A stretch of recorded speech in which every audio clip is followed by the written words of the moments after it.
Well, to quote the great Kevin Nash, the measuring stick just changed around here. You're looking at it. AEW has changed the game over the last month. It began with CM Punk. It ends tonight at All Out with a ton of surprises, especially at the end. We got our own surprise right here today. It is John Connor. Yes, sir. Rap artist extraordinaire, huge wrestling fan. You were at the first All Out, were you not? I definitely was. With our homegirl, Lindsay Ayotte, executive at All Varsity Music Group. Yes, we went. We all was supposed to go. You know what I'm saying? Yeah, we was there. We was at the first All Out, and it was beautiful. I can't even imagine what the energy felt like, tonight in that arena, because being at the first one, it was electric. But looking at, the presentation on pay-per-view, it seems like it was 10 times crazier tonight, man. Wow. Incredible the last couple of nights, man. Well, if you're watching this, you probably watched the show or at least heard about it. We got to start at the end. We got to start with the main event, even though CM Punk was the big thing coming into this night. The end, Omega against Christian. Omega wins with the one-winged angel off the top rope. 1, 2, 3. He's talking all sorts of junk. There's nobody left around here. There's nobody left for me to fight.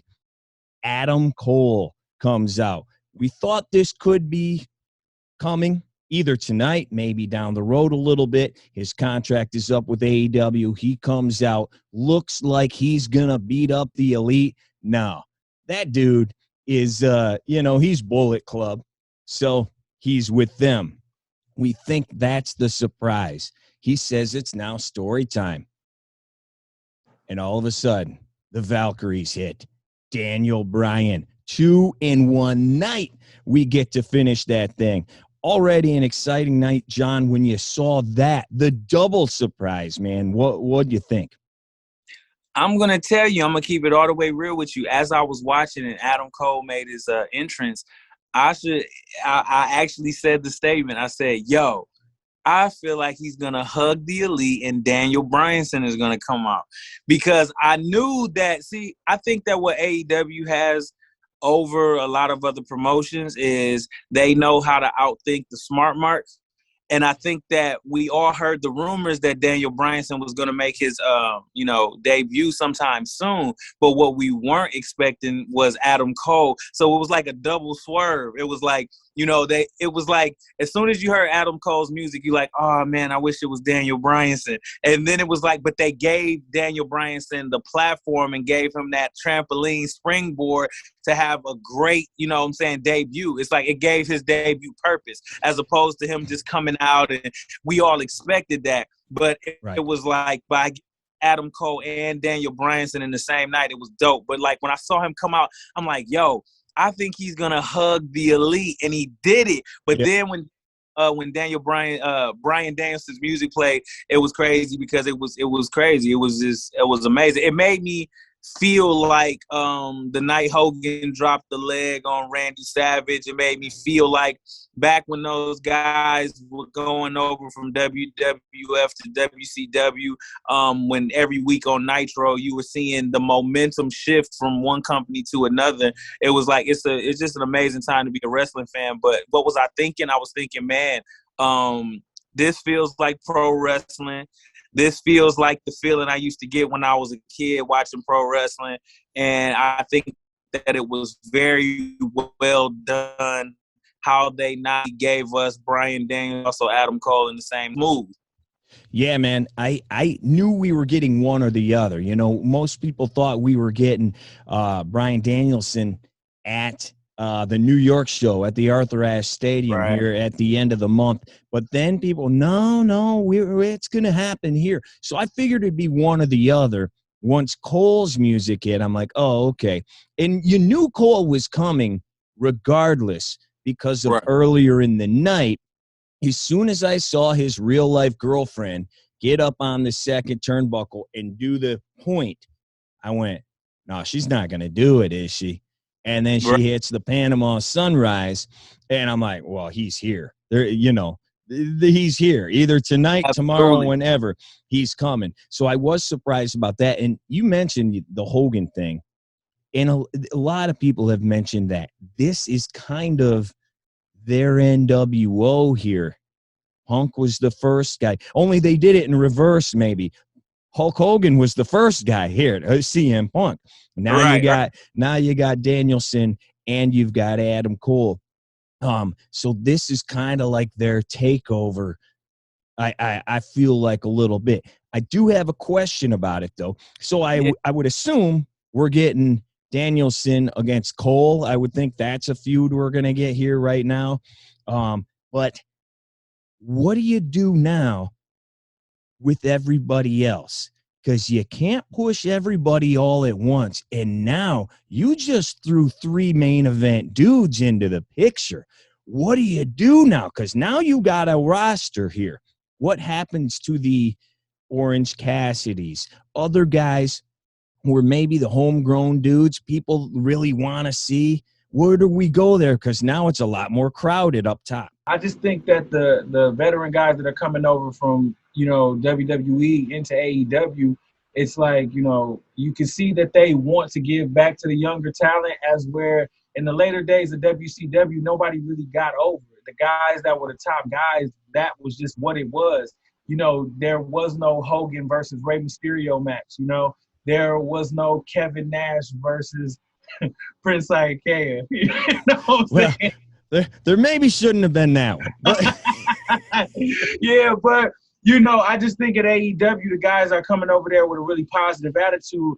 And I think that, like what I was saying, I think that you give those homegrown guys time to grow. You give MJF more time to grow. Maybe let him feud with like a Sammy Guevara. Maybe let him feud with like a Hangman Page. Let him grow into being that guy that you believe is this heel that you want to see get beat. Let him get his legacy. Let him get his wins under his belt. Like I said, AEW is still a new company. It's 2 years old. So allow these young guys to become those grizzled vets. Maybe not grizzled vets, but let them become veterans. Let them get a couple wins and losses and a couple heavy feuds under their belt before we start expecting them to be on the same level as the Jerichos, the CM Punks, the Bryan Danielson. Like, let AEW get to that mark where it's 5 years old, 6 years old, 7 years old, and then I think we can start saying that. But I think as of right now, I think that the veteran guys are going to do what they're there to do, put more eyes on the product, and that undercard is just as entertaining. Like, it really reminds me of WCW in like 96, 97, where the cruiserweights had your attention. Then the mid-card guys had your attention, the Buff Bagwells versus the Booker T's. You know what I'm saying? That had your attention. And then the Hogan versus Roddy Pipers.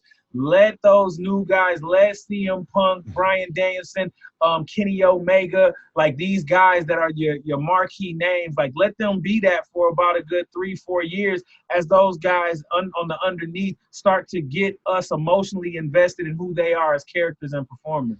I just wonder, though, how they will feel. I'm sure they're happy to be there, and how can you argue? Yeah, hey, by the way, nice. Yeah, hey, we're tag man. teaming over. Hey, cheers. Hey. Where do we go? All right. Hey.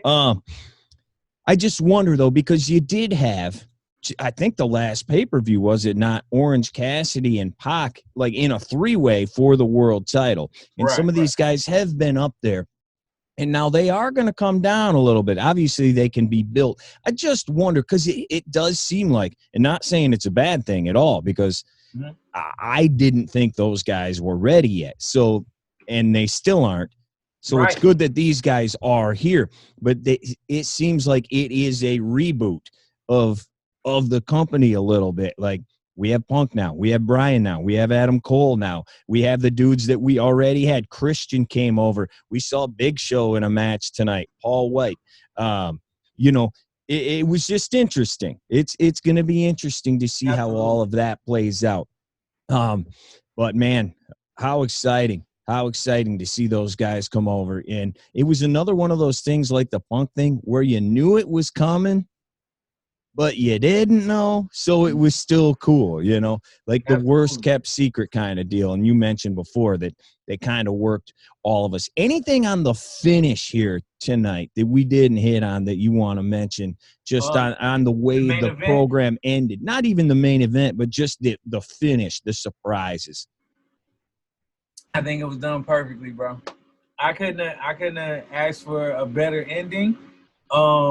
Because I would have just been happy if Bryan Danielson came. I would have been happy with that. But then the fact that they gave us Adam Cole and Bryan Danielson is you couldn't have. And on top of that, Christian Cage versus Kenny Omega was a solid match. Yeah, and we'll get into each match individually. But I thought the whole show kind of changed at the Jericho match. And you mentioned old school.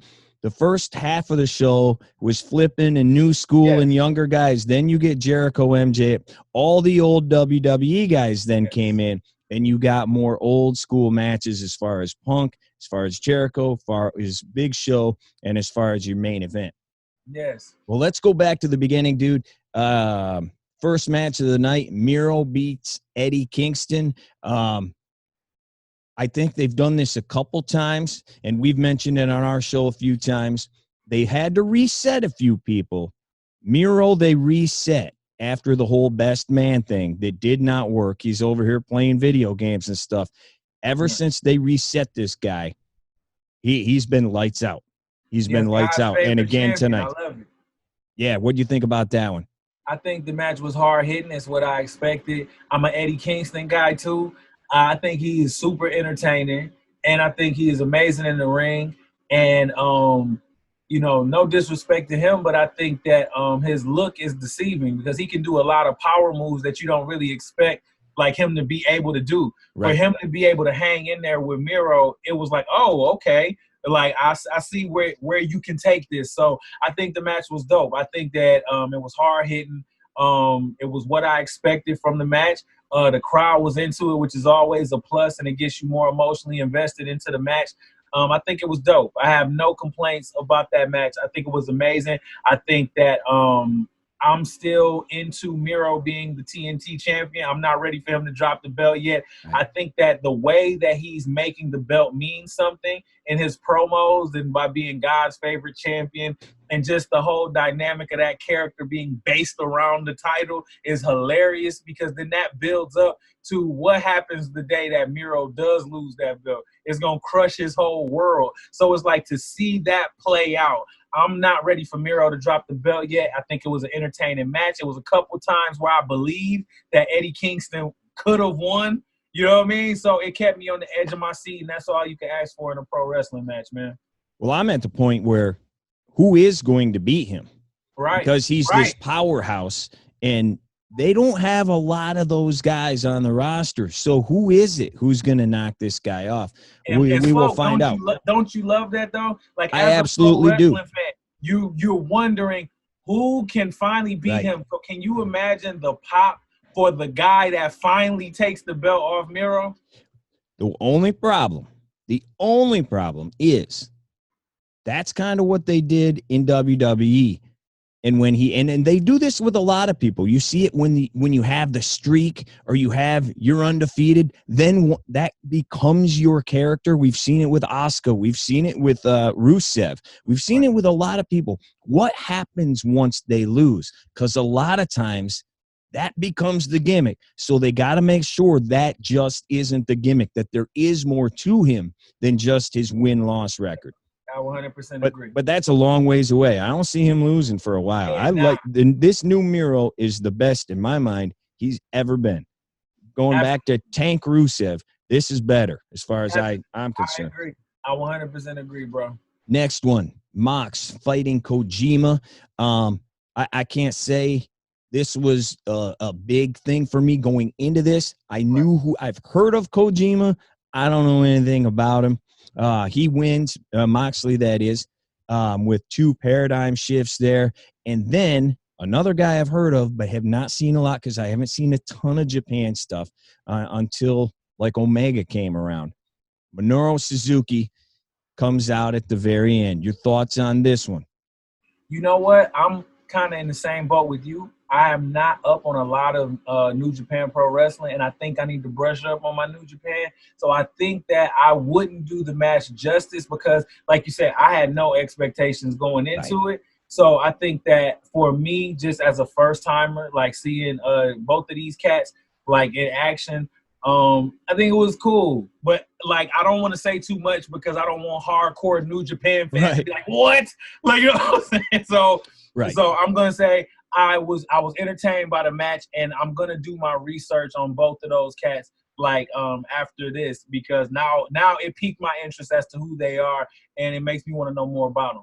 Well, and Mox is definitely into this, and we do know he has history. He has history with Suzuki going back into Japan. The crowd was hot for it. They knew who he was, and they liked it. So, you know, that with that crowd, it was way over. You know, people that aren't so up on it maybe going, but let's see what happens. I'm sure it'll be a good match on Wednesday. Then we get to the women's championship match. It's Britt Baker against Chris. DMD. Put some respect on Britt Baker. Well, I was about to. Britt Baker, DMD. I was about to say that she is not even close, by far, my favorite wrestler in AEW. It's not even close. Like, she, in my mind, she is what they want MJF to be.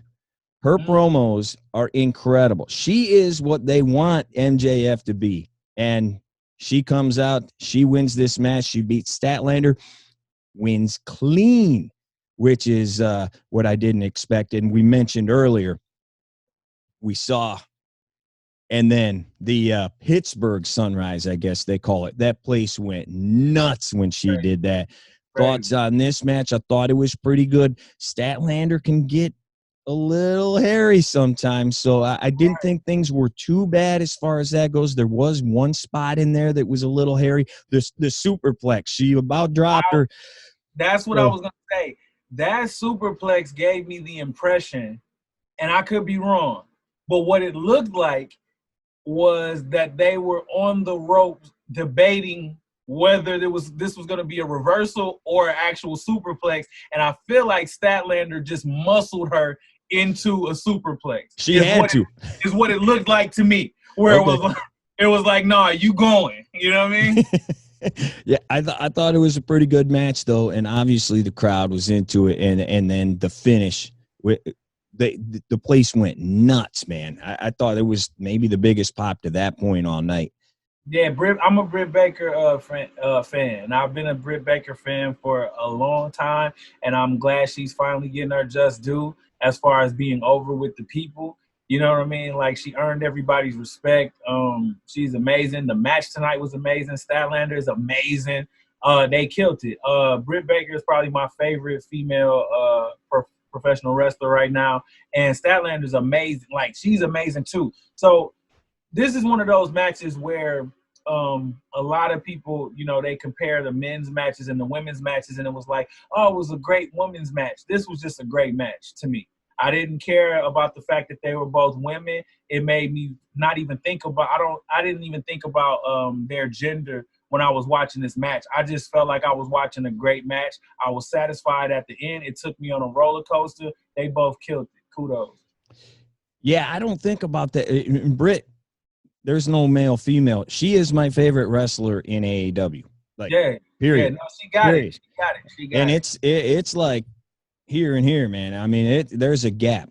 So yeah, that was good. Glad. Before we move on to the next match, we got to give her like props. Like, I have to give her props. Like, on the mic, nobody, like, it ain't too many people that could touch her on the mic. Like, she like got the whole package. Her matches are dope. Her character is amazing. On the mic, she's amazing. I love Britt Baker, man. Well, and that's what I was talking about with MJF. I think she's better than him. Really? Dude, yes, she is what they want him to be, because I don't believe him. You don't believe MJF? No, not a bit. Not 1 ounce. Really? I completely believe her. Like, I think she's being her in real life. Like, kind of like Alexa Bliss. When Alexa had the thing going before she was this nightmare person, Yes. I believe that she was really like that. So I think she's great, dude. I think she's awesome. I think she is too. Speaking of great, the cage match for the tag titles, the Young Bucks against the Lucha Brothers. Everybody online is saying, I didn't just see this is the match of the year. I saw this is the greatest cage match I've ever seen. And I also saw some prominent people that I can't even believe say, this is the greatest match I have ever seen. Now, I'm not going to go that far, but I will say this is one of the greatest tag team matches I ever seen. And I believe it might be the greatest tag team match I've seen in the past 10 years. I can go there with it because I can't say of all time because then that's neglecting TLC 2 at WrestleMania 17, and I can't do that. You know what I'm saying? Hell in a Cell 1. Right. You know what I'm saying? Like there are so many like tag matches, like and then to say it's the greatest match of all time, I don't know. But what I will say is while I was watching it, I knew I was watching history. I knew that I was watching one of the greatest matches I have seen in recent memory. And I can definitely say it is possibly one of top 3 greatest tag matches of all time. And I might say top 3 greatest cage matches of all time. Wow. Better than Well Done against the Smoking Guns. That is some high praise. Yeah, man. Better than the Godwins versus the New Rockers. The New Rockers, yeah. Lots of spots in this. You know, my only problem with it is, well, I had a couple, but I'm not a huge Young Bucks fan. This was obviously different because it's in a cage.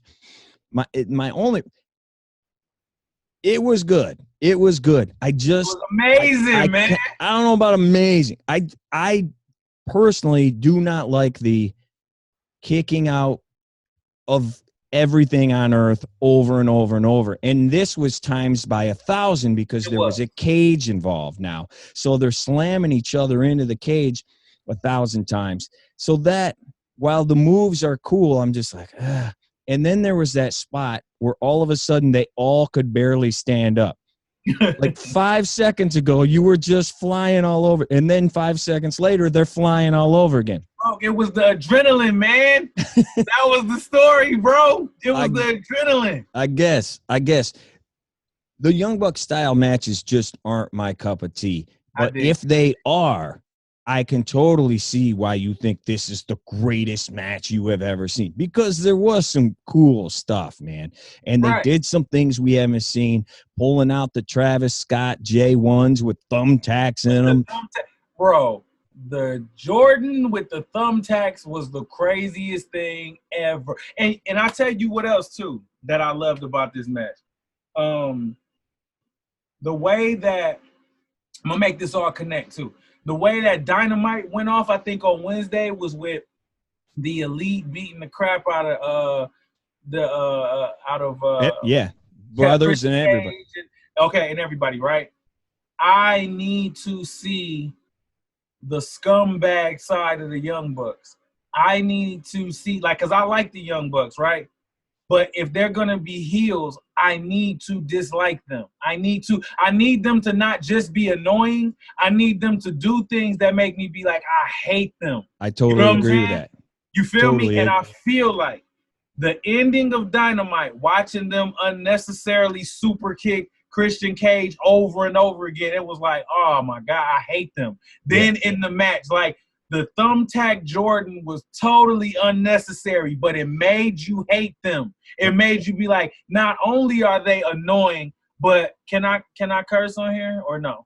Whatever. You can bleep it out? Yeah. So not only are they annoying, but they're dicks on top of that. Like, because that is not necessary. That is. I needed to see that mean streak in the Young Bucks. And I feel like this feud and going into this pay-per-view, it was the mean streak that the Young Bucks needed for me to take them seriously as a heel. It's like I like the Young Bucks, you feel me? But it was like I didn't never have a reason to hate them. It was like, okay, they're annoying and they wear funny clothes, but now it's like, oh, they have a mean streak. Now, I do have a reason to hate the Young Bucks now. That is a great point, because I've always said that. I hear people say they're such great heels. I'm like, why? Because they got dumb hats on? Like that isn't Right, a that's not heel. enough. You need that moment at Royal Rumble 99 when The Rock unnecessarily kept hitting Mick Foley with the chair. Yep. Because as a cool heel, you want to cheer for them. So a heel has to do something that's damn near inhumane, something that's shocking, something that's like, wow, that is mean-spirited. Like, it has to attack the emotion of us as humans, like, wow, you really are that much of a shitty person that you will that. We need that. We need Bret Hart stumping Stone Cold's leg at WrestleMania 13 after the match, after you watch Stone Cold bleed until he passed out. You need something that definitively makes them unlikable people. And you can't, like you said, you can't just wear funny clothes and make jokes. It has to be something that in the ring, in our hearts and in our emotions, we look at and be like, wow, that was a really shitty thing to do. And tonight, the Young Bucks gave us that while also doing the job for the Lucha Brothers, which I think was an amazing ending to that match. I completely agree with everything you just said until the very last thing. The ending I had a problem with. Okay, what's up? Because he nailed all three of the guys off the top of the cage. Ray goes to the top, comes off, nails even his own partner, but his own partner gets right back up, and then they hit the move and finish. He hit all three of them, so it should have hit him just as much. I agree. If there was anything that I would say, was a little okay, they could have thought that out a little better, but yes, I agree. They must have, because he was coming so far, they must have said, we need all three of us to catch him from up there. But I mean, I immediately was like, well, he jumped right up too, man. Like right immediately. But no, it was fun, man. It was fun. And it was long. I don't know the exact time on it, but it didn't feel like as long as it was. It probably was pushing 30 minutes, and it did not feel like that at all. And isn't that the beauty of it, though? Time went by. We didn't even look at our watches. Like, time went by. They kept us entertained the whole 30 minutes, man. Yeah, I'll say it is the best Young Bucks match I've ever seen. There's no doubt about that. So, that's one I think we're going to be seeing at the end of the year on the charts, man. That one's going to be tough to beat. Well, so then we had the ladies casino battle royal. The ending is, the big thing. Ruby Soho, another like maybe not so well kept secret. People expected her to be the Joker. She comes out and she wins it, throwing out Thunder Rosa at the end. Thunder Rosa was probably the favorite going in. I actually thought they were going to give it to Thunder Rosa. Yeah, because she had the big match, with Britt and whatnot, maybe a rematch. People were not upset, though, that Ruby wins it. Your thoughts on Ruby coming here, the match overall? I think that it's really cool that she's over there. Just some more star power to get some more eyes on the product. That's really cool. I personally, I'm not a booker. You know what I'm saying? My opinion don't mean too much of nothing. But I would have let it get down to Thunder Rosa and Ruby, but I would not have given it to Ruby on her first night. Exactly. That's a real Vince McMahon type move. Like, you know what I'm saying? To do something like that. That's a real Becky Lynch, Bianca Belair SummerSlam type move. Like, you know what I mean? It's like, for me, the pop was the fact that Ruby's here. Yes. I don't think that she needs to be, hoisted on our shoulders and now she's the greatest thing in the world. I think that Thunder Rosa earned it. I think that we should have got a rematch between her and Britt Baker. That would have been really cool. And just for me, I wouldn't have given it to Ruby on the first night. Did it make the pay-per-view a downer for me? No. It's just I would have liked it if they would have let Ruby, let her have that moment of I'm here now, but then on Wednesday on Dynamite, let her explain her story, why she's here, you know what I'm saying, what she wants out of being in AEW. Give me the new Ruby. Like, don't just give me, I'm fresh off of WWE TV, and now I'm on AEW TV, and I just won your Battle Royal, and now I'm like the best female on your roster. You know what I mean? Yeah, I'm better than all your other girls immediately. Exactly. But then what do? You booked yourself into a corner here, and you mentioned Becky and Bianca. Not even knowing, we've been talking about this for a while. Like, she has to fight on Raw, but maybe Seth moves to Raw because, they want to keep them together, right. Seth and her. She can't fight Bianca because it's face. Somebody's going to get mad. And then they booked it the absolute worst you can possibly do. But it's the same thing here. Britt's a heel, but she's over. People treat her like a face. They don't want to see either one of these girls lose. Like, if Ruby comes in, I don't want to see Britt. She's only had the belt, what, a month, 2 months? She's only defended it like 2 or 3 times. She's not ready to lose it yet. And then you're going to have Ruby lose her first match. It doesn't make sense to me. Not at all. I think, what do they call that? Hot shotting? Yep, hot shot.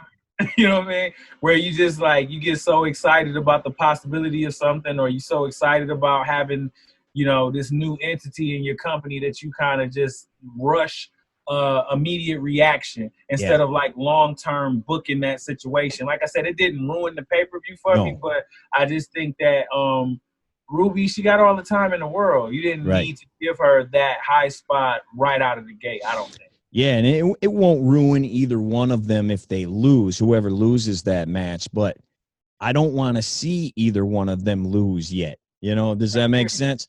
That makes perfect sense. All right, then we got Jericho against MJF. Jericho loses. He's done in AEW. He never wrestles again. This one was kind of goofy at the end. They did the foot on the ropes. Aubrey counts 3. Jericho's life's over. But then another referee comes down, says, no, foot was on the ropes. Okay, they restart the thing. Jericho gets him in the walls, and MJF eventually has to tap out. Thoughts on the match? And then maybe, I assume this is the blow-off of the feud now, finally. What are your thoughts on the feud overall? First of all, did you kind of get excited when Jericho put his knee on MJF's head as if he was doing the old school lion tamer, bro? Yes. And I think he tried to do it, and he tried to do it. He didn't quite get it. Right. I got excited. I was like, boy can dream. You know what I mean? But my thoughts on the feud overall, I love the labors of Jericho. I loved it. I thought it was great. I thought MJF was great on the mic every week. I think MJF is right now, for me, my opinion is he's untouchable on the mic right now. I don't know if there's anybody in the male division that's better than MJ with the male division. You know what I mean? That could touch MJF. I enjoyed the feud. It kept me on my toes.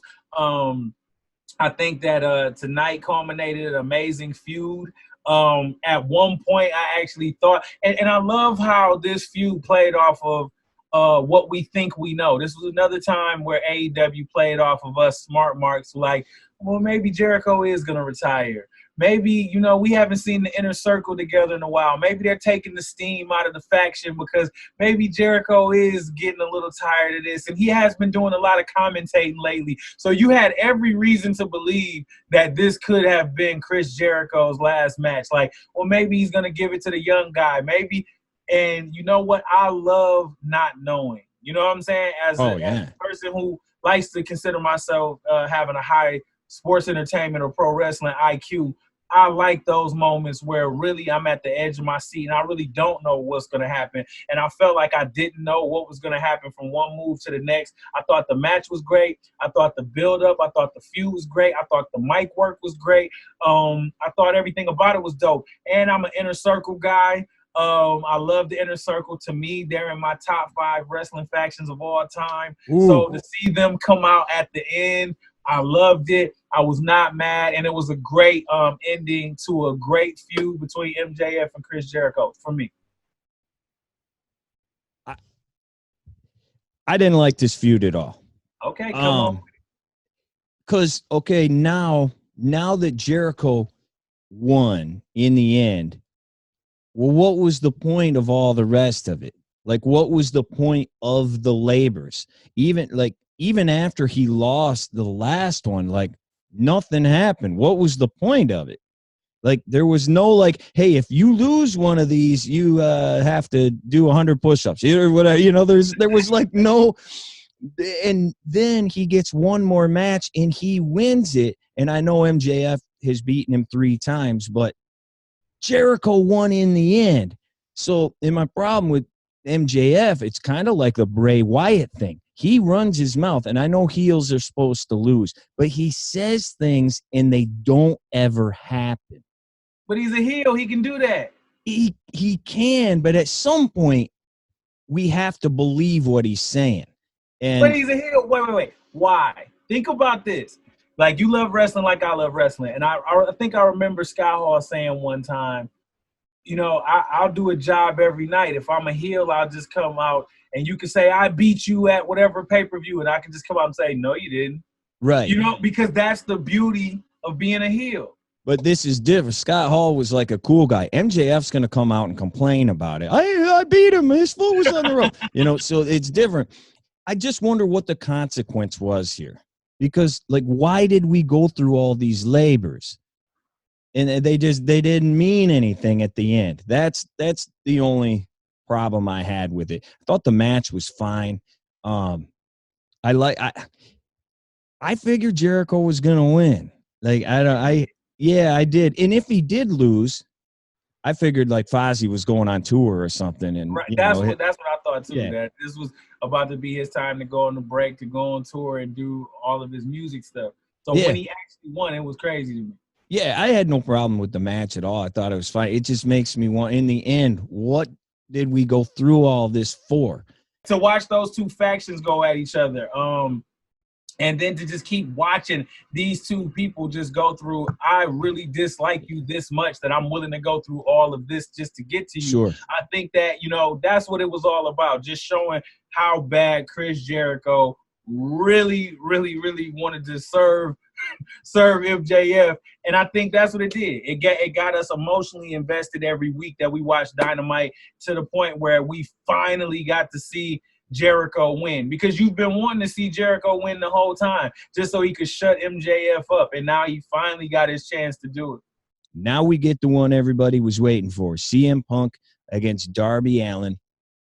This one started very slow, and this one was maybe more old school than anything at the beginning. A lot of holds into a move, and then a hold into a move, and finally it picked up a pace up. At the end, we saw a couple of big moves, a couple of spots finally go to sleep, and that was it. I know you love this one. You're a Punk guy. You've been waiting 7 years for this one. Yes, I have. Did it pay off? Yes, it did.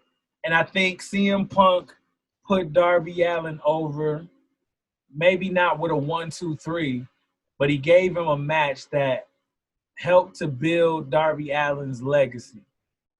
It was a match where, you know, if we break it down as much as we can as wrestling marks, man, CM Punk is the old school veteran. You know, okay, we know it's his return match. He's going to win, but he didn't just bury Darby Allin. I think that he did his job by making Darby Allin look good. He made it look like a struggle. He made it look like an actual fight, like Darby Allin had a chance at certain points in the match. Like, the more the match went on, and you could even hear it in the crowd, that at first the chants were just CM Punk, CM Punk. And as the match went on, you started to hear Darby Allin, CM Punk, Darby. So you were actually hearing Darby Allin gain this Chicago crowd's respect throughout the duration of the match. And I think that's what veteran guys are supposed to do. You know, even if the veteran guy gets his hand raised, you walk out better than when you came if you Darby Allin. As a wrestling fan, as a viewer of the match, you stop at the end of the match, you respect Darby Allin more. You know what I'm saying? You like him a little bit more. You can't wait to see his next match a little bit more than before the match. And I think that the story they told was amazing. It was like, you watch CM Punk do like maybe it was like an arm bar or something, and you watch Darby Allin reverse it, and CM Punk tries to reverse it in a very old school way, but Darby Allin in the new school way reverses the reversal. There was a lot of things that, from my perspective, as I'm watching the match, there were a lot of things that CM Punk did 7-8 years ago that Darby Allin was kind of showing him that don't work no more. You know what I'm saying? This new generation has a counter for that. Right. This new generation has a counter for your counter. So you need to step it up, CM Punk. It was a dope way to tell that story, but at the same time, CM Punk was the veteran. It was like, okay, you got this youth. You might have this youth and speed on me, but at the end of the day, age and experience won the match, and that was a beautiful story that they told. I was completely invested the whole time. Do we are we done with this feud? At the end, Sting came out, shook his hand, and then they helped Darby up. They shake hands. Are we done here, or do we get another one? And then what is next for Punk? I think it should be done. I think that they got out of it what they wanted. It was CM Punk's comeback match, and he got a chance to help out a younger talent. I don't know that, because at the end of the day, I don't know that we want to see what would be the grounds for CM Punk and Darby Allin continuing to feud. You know what I'm saying? And let us cheer CM Punk for at least a year straight before you start making him a heel or start doing some other weird stuff. And we all still like Darby Allin. So it's like, don't put us in that position yet where we have to choose between Darby Allin and CM Punk.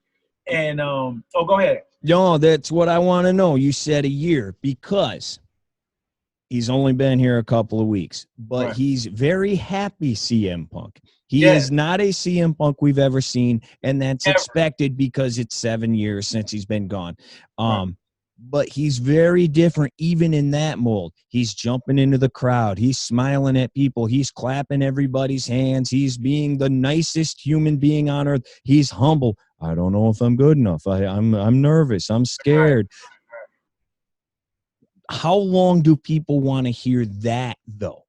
Or do they want to hear the CM Punk they remember, where even when he was a good guy, he was kind of snarky and a jerk and whatever? How long can Happy Punk, not to rip off Happy Corbin over it, how long can Happy Punk go?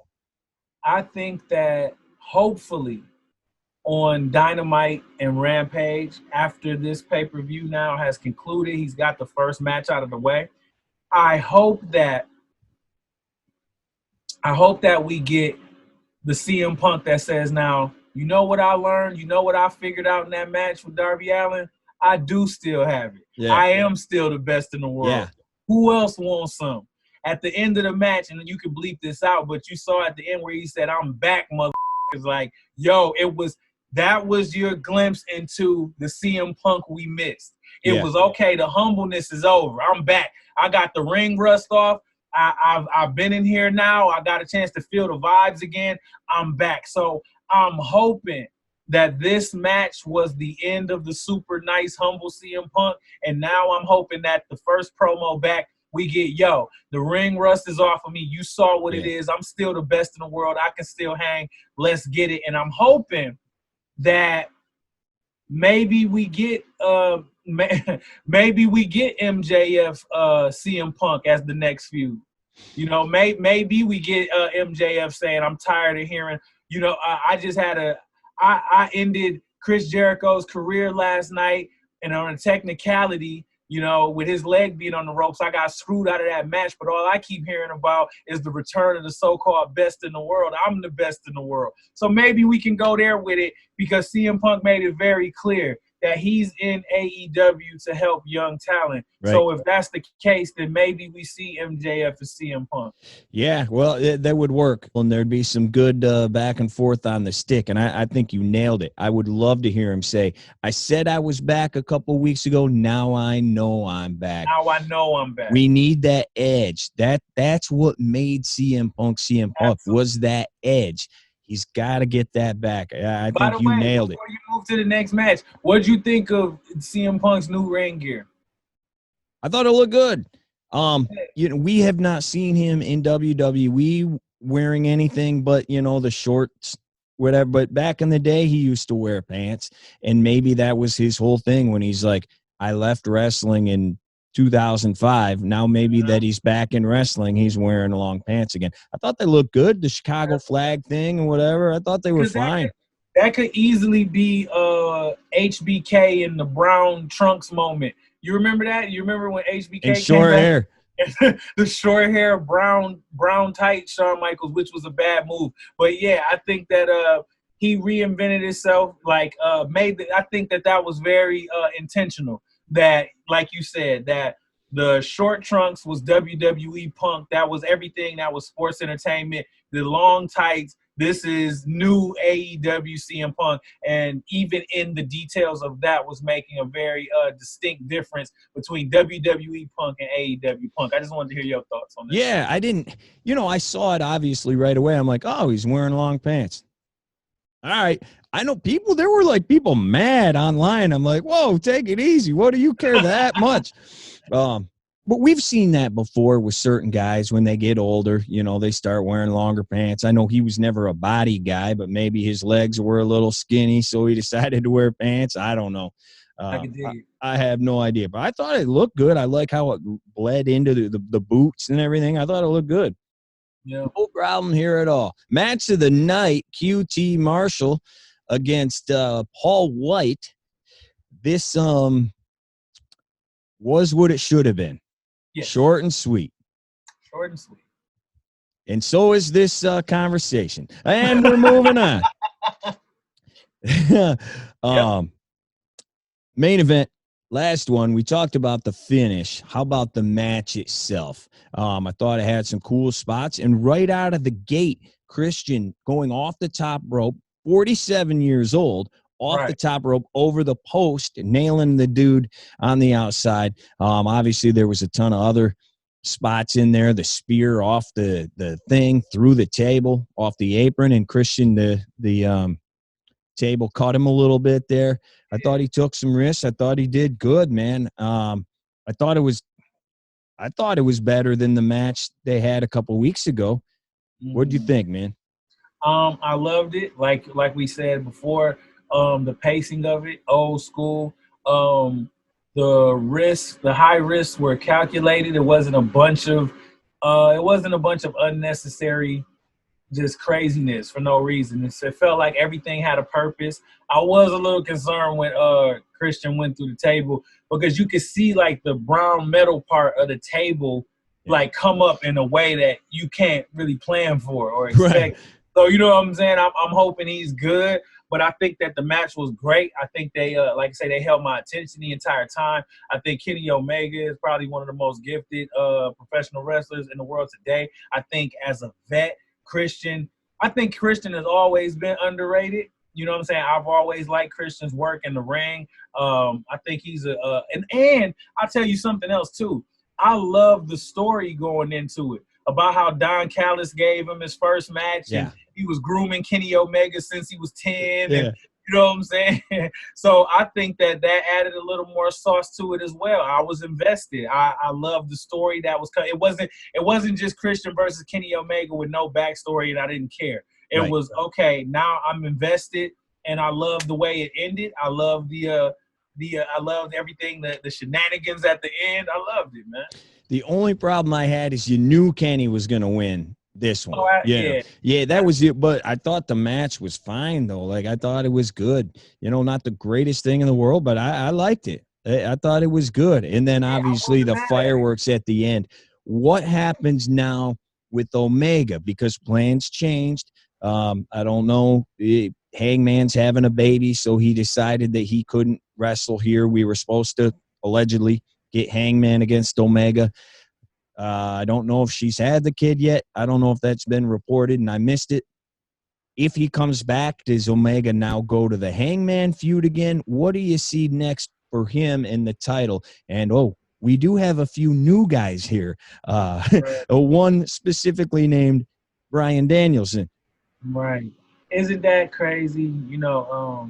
We have seen this time and time again in the pro wrestling business that, you got to stay on top of it. When something happens in your personal life, you take some time off and new superstars come up the ranks.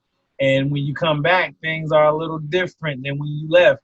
You know what I mean? And now the big money match when you were there isn't the big money match anymore because things have changed. Yep. So I'm interested to see how they play that out as well, because is the big money match Hangman and Omega now, or is it Bryan Danielson and Omega? And so that's going to be CM Punk or CM Punk and Omega. Yeah. Things change, so we gotta.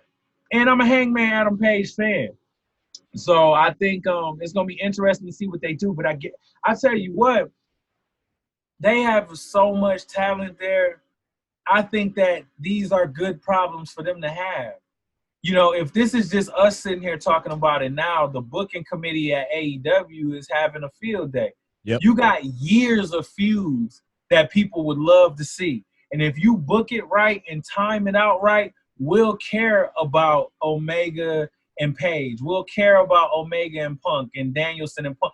We'll care about all of these feuds. So I think that us as wrestling fans, we're so excited because we haven't had this much to talk about or this much just emotion stirred up in us about pro wrestling in such a long time that we kind of like kids on Christmas. We want to see Paige and Omega right now. We want to see Punk and Omega right now. It's like, this company is going to be around for a long time. And right now, I feel like as far as their pacing with their feuds, I feel like they're doing a great job. And I think all of those feuds that we just named, we're going to see as time goes on. But I think all of us as wrestling fans and as AEW fans, whatever you choose to watch, WWE, Impact, TNA, we got to be patient. We have to let this company grow and build its stars. Let these things play out. And I think that we should just enjoy the ride and watch how it all unfolds, man. Who do you want to see Omega fight next? Kenny Omega next opponent. You know what? When you just posed that question to me, Hangman Adam Page. You do. You want that one? I actually still want to see that because I'm invested, because I know of the history of Hangman Page being a part of the Elite, and I feel like, I didn't know about his wife having a baby. I didn't know that that's why he was taking time off. But it's like I felt like right when Hangman Page was really starting to get over is when this happens, when he disappeared. Right. You know what I mean? Because that tag team match that they had where the Elite dressed up like the Space Jam. And when Hangman Page came out with the Dark Order, that pop that Hangman Page got, that was a superstar pop. That wasn't just like a mid-card, we kind of like you pop. Right. I compared him to one of my homeboys. I said, Hangman Adam Page got the Bret Hart thing. And to me, the Bret Hart thing is it's something cool about him that you can't explain. And his matches tell a great story, but it's like he's not going too far out of the way with his gimmick to where it's something that's just like, this dude is playing a cartoon character. Okay, he's a cowboy or whatever, doing cowboy shit. You know what I mean? But at the end of the day, he just kind of got this cool factor to where it's like he's the underdog and he's fighting from underneath, and you want to see Hangman Page win. So I think that he just has that special thing in him. That's the thing that I feel like Bret Hart had. That's the thing that I was going to say somebody else's name, but I don't even know in wrestling world but I feel like Chris Benoit had that. You know what I'm saying? I don't know if I'm supposed to mention that name. But it's just certain guys that there was something about them that it was like they had a cool factor and they were fighting from underneath, and they were just selling you on pro wrestling and not some stupid gimmick or cartoon character that made you want. It was like the Rocky thing. You wanted to see Hangman Page win, and I look forward to him coming back. And as you asked me that question, I had to really look in the mirror just now, man. And I still want to see Hangman Page versus Kenny Omega, even with CM Punk and Bryan Danielson being in AEW, because I feel like let them establish themselves as AEW Bryan Danielson. Like we said with Ruby Riott. Yeah, let them establish themselves in this new environment. Like, let's not just go off of, okay, their history in WWE and Ring of Honor and everywhere else. Let them establish themselves as these new characters, and let's figure that out. Right. Well, there's a lot of stick time to go around, man, because we thought we were getting an Adam Cole promo right there. He's like, you want story time with Adam? Well, we didn't get it. We got to get that. And we also now got to get it with Bryan. We haven't gotten it with him yet. We got to get it with Ruby. We haven't gotten it with her yet. So there is a lot of story time that needs to get told here. Isn't this beautiful? If you in AEW, now you have every reason to watch Dynamite and Rampage and Dark, because what the cool thing to me about AEW is you could, like, some of your favorite superstars could pop up on AEW Dark, which has happened before. Right. So it's like now they have so many stars and so many marquee talent, so much marquee talent that you will watch every show now. You have a reason to tune in to Dynamite, Dark, Rampage, and whatever other show they put on, because now they have so much marquee talent that it keeps you interested, and they can spread it out among all of these shows that they have. Yeah.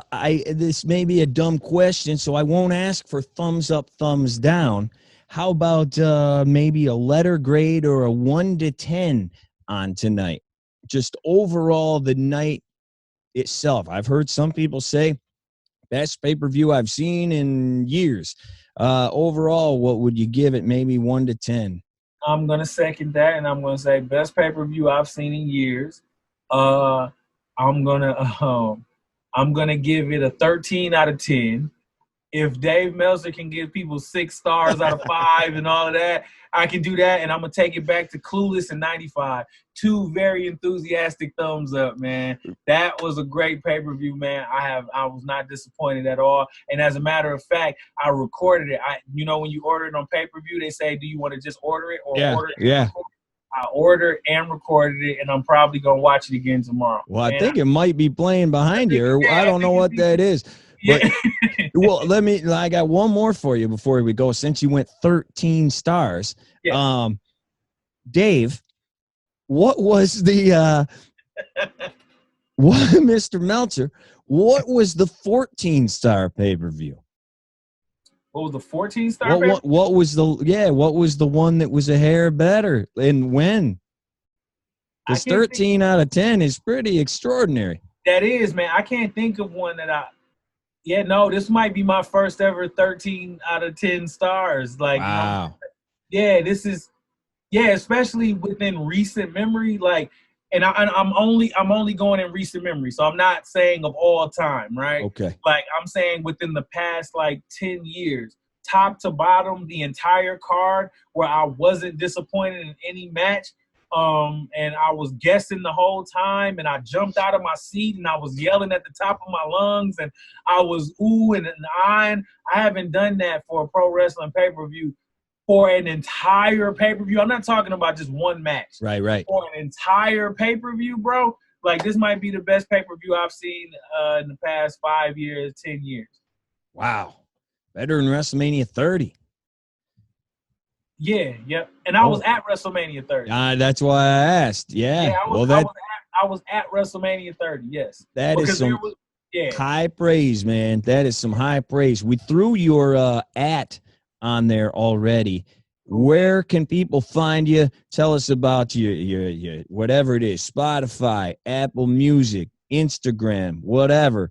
Throw everything at people. If they don't know, or they forgot, or they whatever, let them know. Yes, indeed. At John Connor Music. That's at JONCONNOR Music. And that's on my Twitter. That's on my Instagram. That's on my Snapchat. All of that. And if you want to listen to some good music, check me out on Apple, Spotify, Tidal, all streaming platforms. Just type in John Connor. My latest project, SOS, is out now. My next project, SOS 2, is on the way, along with a 5-part docuseries about my life called The Road to Legendary. Y'all make sure y'all check that out. And yeah, we got a bunch of music and a bunch of stuff on the way. So y'all stay tuned. And Sloke, man, thank you for having me. And I'm looking forward to coming on here again, man. Dude, you gotta come back. Hey, monster wrestling fan. I know he talks a lot about wrestling. If you listen to his bars, he throws in a lot of wrestling bars in there. So, man, we appreciate it. And we're gonna roll out to one of the songs right now. So we appreciate it, man. AEW put on a dang good show tonight. A lot of people are all in after All Out. No doubt about that. Thanks for coming, my man. No doubt, man. See ya. Pleasure's all yours, Bucky boys.